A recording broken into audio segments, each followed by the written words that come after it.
एक साथ में अच्छे से करिए बेटा।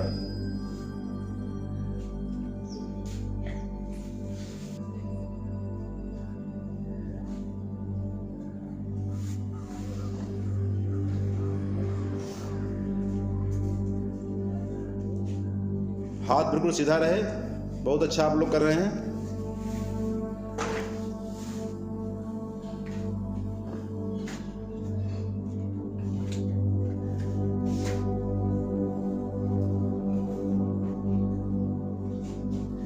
जैसे थे वैसे हो जाइए।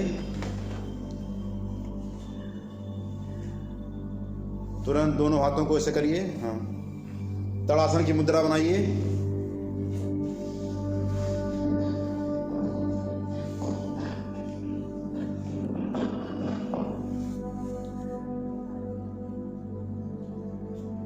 पंजे के बल पे आपको खड़े होना है।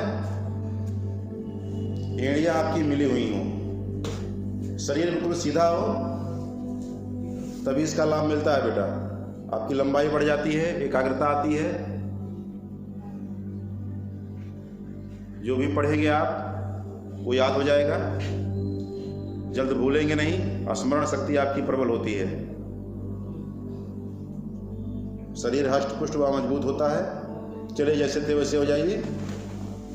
दूसरे आसन के लिए तैयार हो जाइए। दोनों हाथों को बाहर निकालिए।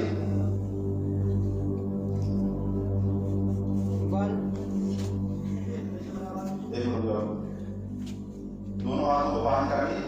ऐसे ऐसे करिए। इसे आप देख रहे हैं ना, इस प्रकार से।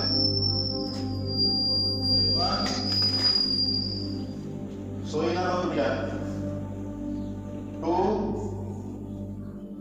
1 2 1 2 1 2। हाथ बिल्कुल सीधा रखिए, बिल्कुल सीधा। पूरे जोर से ताली को लगाइएगा। 1 2 1 2। सामने देखिए, सामने देखो भैया, कहां देख रही है? दांत दिखा रही है। 1 2 1 2 1 2 1 2 1 2 1 2। दोनों हाथ ऊपर करिए, अलग अलग सीधा। अब ऊपर लगाना है। हाथ दोनों ऐसे करिए। हाँ, ऐसे इस प्रकार से। 1 2। बिल्कुल सीधा लेके जाएंगे। 1 2 1 2 1 2 1 2 1 2 1 2 1 2 1। अब ऊपर ही हाथ मिला लीजिए, इस प्रकार से लीजिए। हाँ, ऐसे। अब बिल्कुल नीचे जाइए। पद्मासन की मुद्रा बनाना है। 1। एक साथ में सब जाइएगा। 2 1 2 1 2 1 2।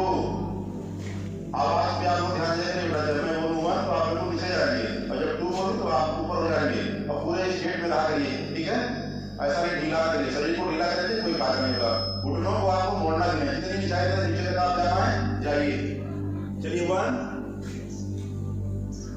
2 1 2 1 2 1 2। अब दोनों हाथों को ऐसे ऊपर किए रहेगा। आप देख रहे हैं ना? चलिए मैं जाता हूँ इधर। 1 जाइए इधर। हाँ, उल्टा। 2 1 2 left right left right left right. दोनों हाथ सीधा करिए। दोनों हाथ सीधा कर लीजिए ऐसे। अब जब मैं एक हाथ इधर रहेगा मैं बोलूंगा 1 ताली क्या बज जाएगी, 1 बोलूंगा हाथ इधर आएगा 3 ताली बज जाएगी। चलिए शुरू करिए 1 2 ऐसे नहीं, चलिए ऐसे करिए 1 2 1 2 1 2 1 2 1 2 जैसे वैसे हो जाइए।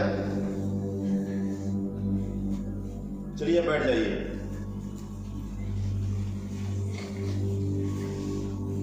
कितने लोग अपने माता पिता को नमस्ते प्रणाम करके आए हैं? लगभग में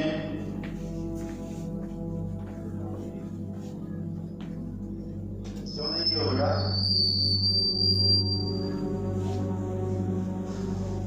धरती में सबसे ऊंचा स्थान कौन सा है? आप लोग बताइए। धरती का सबसे ऊंचा स्थान, आप लोगों ने एवरेस्ट का नाम सुना है ना? धरती में सबसे ऊंचा स्थान एवरेस्ट होता है, और उससे भी ऊंचा स्थान किसका होता है? मां का होता है। युधिष्ठिर से यक्ष ने एक प्रश्न पूछा था कि आकाश से ऊंचा क्या होता है? क्या होता है वो बताइए, सब लोग एक साथ बताइए। किसका स्थान होता है? किसका होता है? तो माता का स्थान एवरेस्ट से भी ऊंचा होता है, और पिता का स्थान आकाश से ऊंचा होता है कि मां हमें पालती है, पोसती है, हमको संस्कार देती है। प्रथम गुरु हमारी मां ही होती है, और पिता हमें क्या देता है? हमें छांव देता है, हमारा पालन पोषण करता है। इसलिए इन दोनों को हमें कभी नहीं भूलना चाहिए। और जब भी आप घर से निकले तो अपने माता पिता और बड़ों को नमस्ते प्रणाम करके ही विद्यालय आए। और हम लोग माता पिता हमें प्रथम शिक्षा दे देते हैं, लेकिन हमारे पास उतना ज्ञान नहीं होता है कि समाज में हम बैठ सकें कुछ कर सकें। उसके बाद किसका स्थान आता है? किसका आता है? गुरु का स्थान आता है। हमें गुरु का भी सम्मान माता पिता की तरह ही करना चाहिए। सुना आप लोगों ने? अपने गुरु को भी नमस्ते प्रणाम जय हिंद, उनके चरण स्पर्श हमें जब भी मिले करना चाहिए।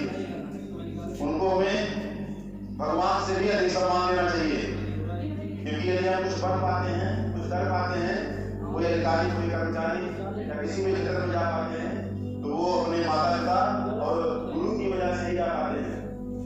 तो इनको हमें सम्मान देना आवश्यक है। तो इन दोनों हाथों को पहले बाहर निकालिए, पहले दोनों हाथों को बाहर निकाल लीजिए। हाथों को व्यायाम देते हुए आप हस्त चक्र आसन की मुद्रा बनाइए। तुरंत शुरू करिए बेटा, पहले बुलाइए।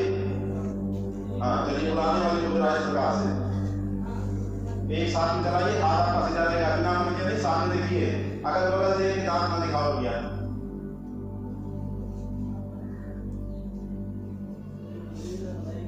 योग जो भी करिए अच्छे से किया करिए। जो आप लोग अच्छे से करते हो तो अच्छा लगता है।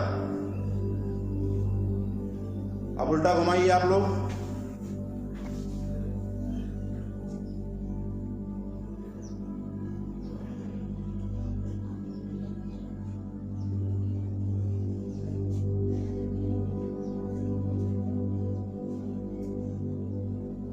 चलिए रुक जाइए, श्वास खींचिए, पुनः एक बार श्वास खींचिए।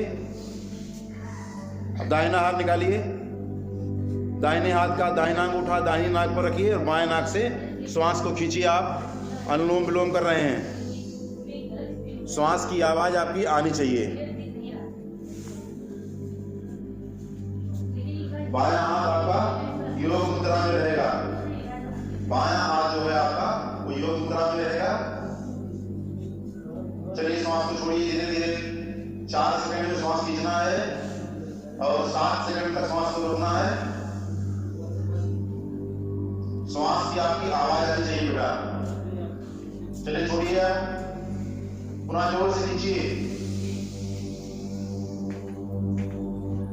इतनी श्वास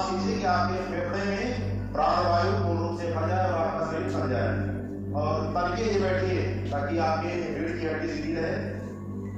इसमें बहुत सी तंत्रिकाएं होती हैं जिनसे हमारे मस्तिष्क को सूचनाएं मिलती हैं। यदि आप सीधे नहीं बैठेंगे तो धीरे धीरे क्या होती हैं, पिछड़ जाती हैं और कहते हैं डॉक्टर कि आपकी नस चिपक गई है। अब एक्सरसाइज करो, तो पहले से ही आप एक्सरसाइज करते रहिए ताकि ऐसी कोई समस्या ना आए।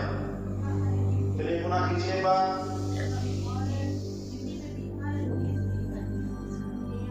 छोड़ दीजिए, फिर कीजिए, छोड़ दीजिए, पुनः कीजिए,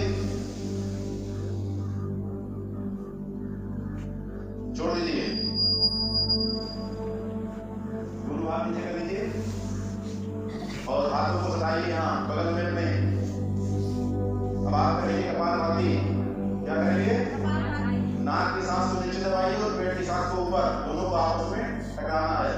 चलिए 1 2 3 4 5 6 7 8 9 10 10 9 8 7 6 5 4 3 2 1 0।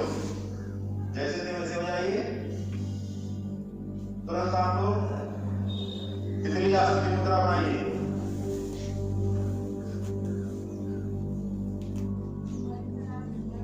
आप लोग जब भी पैंट सिलवाइए अपना ढीला सिलवाइए, ढंग से बैठने को जितनी नजदीक करेंगे उतना ही फायदा आपको मिलेगा। ठीक है, आप लोग बेटा अच्छे से किया करो।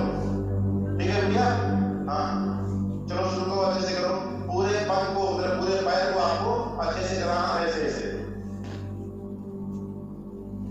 और तनके बैठिए, तनके रहेंगे, रीढ़ आपकी सीधी रहेगी। उतनी जितनी जोर से आप पैर को नीचे करेंगे उतना ही फायदा आपको इसका मिलेगा। बहुत बार बताते हैं आपको कि पीसीओडी, पीआईडी और पीसीओएस, ओवेरियन सिस्ट, यूट्रस संबंधित तमाम सारी बीमारियां होती हैं जो इस योग को करने से समाप्त हो जाती हैं। पुरुषों में अंडकोश बढ़ने की समस्याएं होती हैं, इस योग को करने से ऐसा नहीं होता है। इसलिए इस योग को प्रतिदिन क्या करें? पूरे मन से करें योग। जब भी आप योग करें पूरे मन से क्या करें। आधा अधूरा करने से कोई फायदा नहीं होता है, उल्टे नुकसान होता है। चलिए जैसे थे वैसे हो जाइए। तुरंत आप लोग मंडूक आसन की मुद्रा बनाइए बेटा। मंडूक आसन की मुद्रा बनाइए।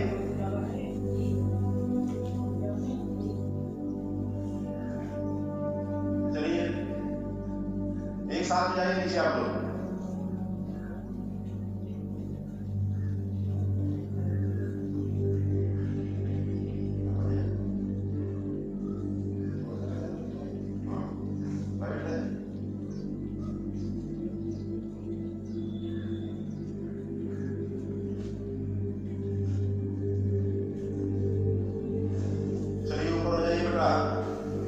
अब ऊर्ध्व धनुआसन की मुद्रा बनाइए। धनुआसन, ऊर्ध्व धनुआसन। एड़ियों पे आप अपने दोनों हाथ को रखिए और पीछे की तरफ, ज्यादा नहीं नीचे जाओ, जितना कमर को थोड़ा आगे रखिए बेटा, पूरा उसमें लगाइए। 2-3 बच्चे बहुत अच्छा कर रहे हैं। हाँ बहुत अच्छा कर रहे हो बेटा।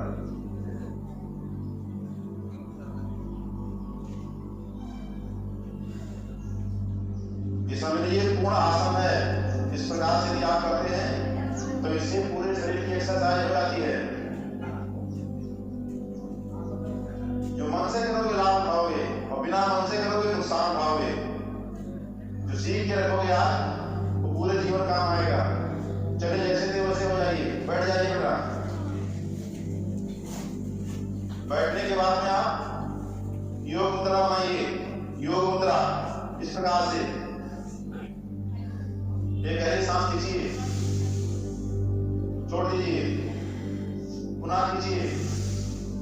अब दोनों हाथ को बाहर निकाल लीजिए और हाथों को ऐसे कटोरी की तरह बनाइए। इस प्रकार से कंधे पे अपने ले जाके रखिए। चलिए अब सीधी दिशा में घुमाइए। आप कर रहे हैं नौका आसन। बैठे बैठे हम थक जाते हैं, काम करते करते हाथों से में लिखते लिखते या किसी एक स्थान पे बैठ गए कहीं इधर उधर, रात में सोए तो तकिया पे रख के हाथ सोए, उसका उठे तो पता लगता है दर्द होने लगा। तो जब भी आप इस प्रकार से करेंगे आपको पूर्ण लाभ मिलेगा। चलिए उल्टा घुमाइए, उल्टा घुमाइए, उल्टा।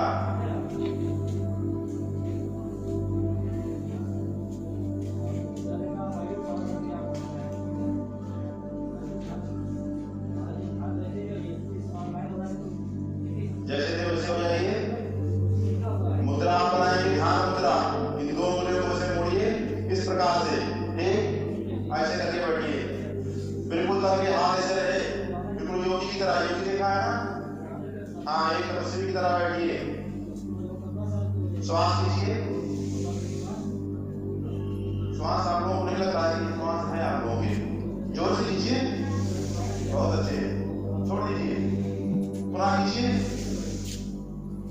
मुद्रा आपकी बनी रहेगी, ध्यान मुद्रा। पूरी जोर से आप अपने आंखों को खोलिए और सरस्वती जी के नेत्रों को आप सामने देख रहे हैं ना? सरस्वती जी के नेत्रों में आप अपने नेत्रों को टिकाइए, जोर से खोल के रखिए। कि साथ में पुतलियों को आप अपने आप छपकाएंगे नहीं, आंखों की पुतलियों को आप छपकाएंगे नहीं, पूरी जोर से देखेंगे। इतनी देर तक देखते रहिए, इतनी देर तक देखते रहिए कि जब तक कि आपकी आंखों से अश्रु ना आ जाए। इस योग को करने से एकाग्रता आती है, हमारे आंखों की रोशनी बढ़ जाती है और नेत्र संबंधित कोई समस्या नहीं होती है। हमारा मन जो इधर उधर भटकता रहता है, भटकेगा नहीं। आप एक स्थान पे अपने मस्तिष्क को टिकाएंगे तो आप जो भी पढ़ेंगे वो याद हो जाएगा और आंख आपका खराब नहीं होगा। जिनके अभी आंख में अश्रु आ जाए, पूरे मुंह से करेंगे तो कुछ ही समय के बाद में आंख से अश्रु आएगा और दो उंगलियों से हल्के हाथों से फेरिएगा। ऐसा नहीं कि कस के उसको आंख को पकड़ डालो।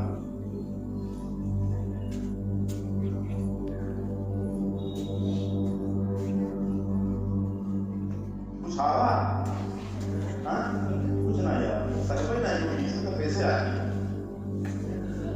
चलिए जैसे थे वैसे हो जाइए बेटा। पुनः एक बार सांस खींचिए, सांस छोड़ दीजिए। चलिए अब आपको हम यात्रा कराएंगे बड़ी दूर की। गहरी सांस खींचिए। आप प्राणायाम करने जा रहे हैं तो प्राणायाम के समय कहीं से कोई आवाज नहीं आनी चाहिए। विद्यालय भी ईश्वर जी की कृपा से आपका ऐसे स्थान पर है जहाँ शांति व्यवस्था बरकरार रहती है। तो एक गहरी सांस खींचिए, सांस छोड़ दीजिए, पुनः खींचिए, आंखें बंद करिए।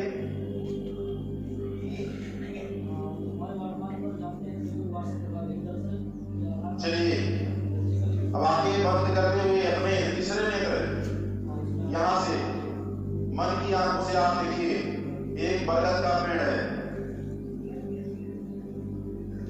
उस बरगद के पेड़ पर बहुत सी लटाएं नीचे बिखरी हुई हैं और वो लटाएं जो सी हैं वो धरती में प्रवेश कर रही हैं। उसमें बहुत सी जड़ें हैं।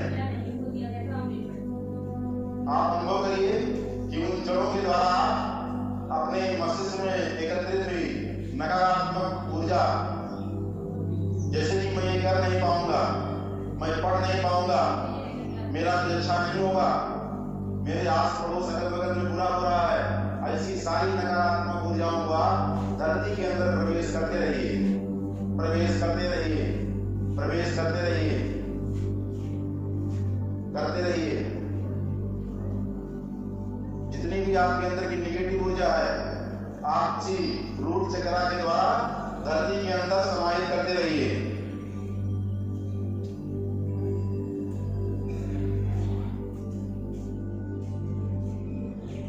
आपकी सारी नकारात्मक ऊर्जाएं रूट चक्रा के द्वारा धरती में प्रवेश कर चुकी हैं। अब आप धरती से पुनः एक सकारात्मक ऊर्जा अपने अंदर लेने का प्रयास करिए और अपने मस्तिष्क में ऐसा अनुभव करिए कि धरती से हमारे अंदर ऐसी ऊर्जा का संचार हो रहा है। ऐसा हमें लग रहा है कि हमारे अंदर बहुत सी पॉजिटिव ऊर्जाएं हमारे मस्तिष्क के अंदर समाहित हो रही हैं और हम जो भी पढ़ेंगे वो याद होगा, जो भी करेंगे वो अच्छा होगा, हमारे आस पड़ोस में भी अच्छा हो रहा है। ऐसा आप अनुभव करते हुए अपने मस्तिष्क के अंदर उन सभी सकारात्मक ऊर्जाओं को समाहित करते रहिए।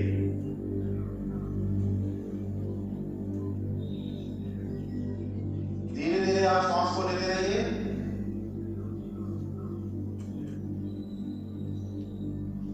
आप उसी रूट चक्र के द्वारा अपने शरीर के अंदर सकारात्मक ऊर्जा का संचार कर रहे हैं, ऐसा आप अनुभव करिए।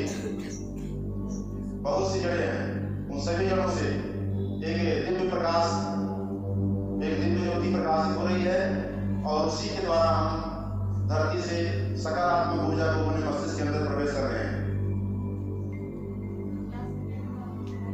अब हमारा मस्तिष्क सकारात्मक ऊर्जा से पूर्ण हो चुका है।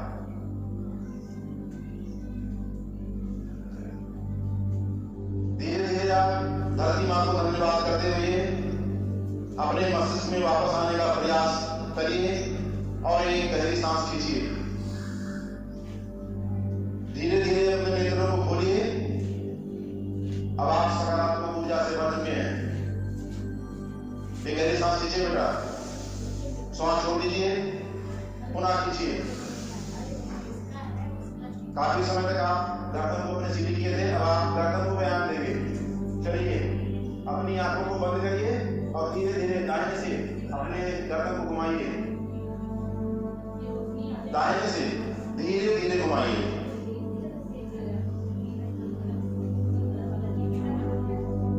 थोड़ा स्पीड बढ़ाइए गर्दन की, गर्दन घुमाने की स्पीड थोड़ा बढ़ाइए, लेकिन बिल्कुल ढीला करके घुमाना है बेटा, सिर्फ गर्दन को ही घुमाना है।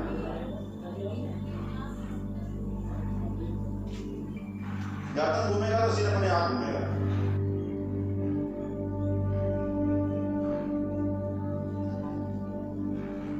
थोड़ा स्पीड बढ़ा के रखिए बेटा, आंख बिल्कुल मत खोलिएगा, यदि आंख खोलेंगे तो चक्कर आएगा। अब उल्टा घुमाइए, जिस दिशा में आप घुमा रहे थे उसके विपरीत दिशा में आप घुमाएंगे।